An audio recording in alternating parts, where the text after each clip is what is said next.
نشوف ايه اللي بيهمنا، نشوف ايه اللي بيدور حوالينا.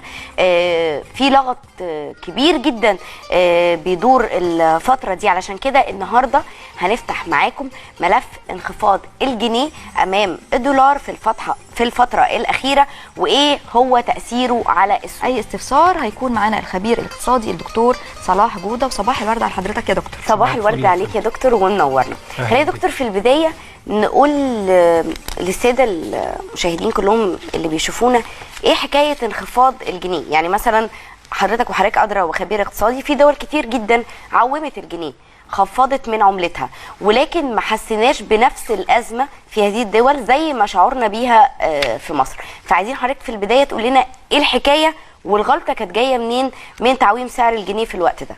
طيب باختصار شديد، مصر قامت من يناير 2014 لحد يوم 18/10/2015 اللي هو يوم الحد الماضي 6 مرات قامت بتخفيض الجنيه. يعني ايه تخفيض الجنيه؟ يعني ان انا بالبلدي كده او بالعاميه كده ازود سعر الدولار مقابل الجنيه.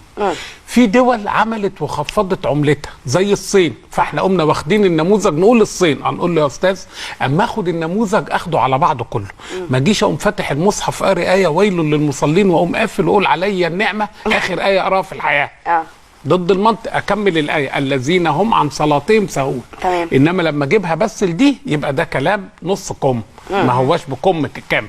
ده نمره واحد. 2، طب انا استفدت ايه بتخفيض الجنيه؟ تخفيض الجنيه، مصر بتستورد من 72 ل 75 مليار دولار سنويا. نقول طب وماله؟ ما ممكن اصدر بالاف. بصدر. كانت قبل وزاره ابراهيم محلب ومنير فخر عبد النور قبل ما يجوا كانت مصر بتصدر ب 23 مليار دولار. مشوا ومصر بتصدر ب 18 مليار.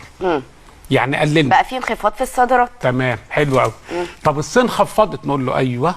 الصين بتصدر 16 ضعف ما بتستورد. طب عفوا يا دكتور معلش انا اسفه، بما ان حضرتك ضربت مثال على تجربه الصين لا ايضا انا بقول المثال ده اللي الحكومه ماسكه فيه، اللي الحكومه ماسكين فيه، بنقول له لا غلط يا بابا.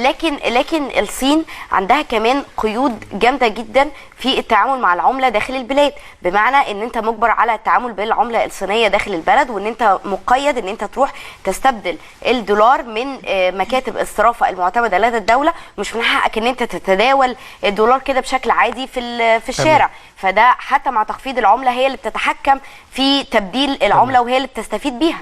تمام، ما انا هقول لحضرتك نعمل ايه بقى. فلما ناخد مثل الصين نقول له ايوه الصين بتصدر 16 ضعف ما بتستورد. انت بتستورد 4 أضعاف ما بتصدر، ما ينفعش. يبقى المثل ده ما ينطبقش علينا خالص. ما نجيبش دوله الصين ونحطها قدام، لا المثل ده بعيد عننا، ده واحد. طيب انا التخفيض دوت لما حدث مصر خسرت ايه وكسبت ايه؟ اللي كسبته انها نفذت تعليمات صندوق النقد الدولي بس، لا اكثر ولا اقل. طب ايه اللي خسرته؟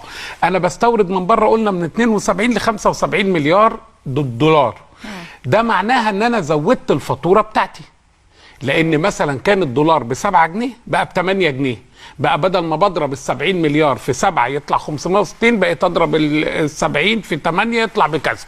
بدل 490 مثلا بقى 560.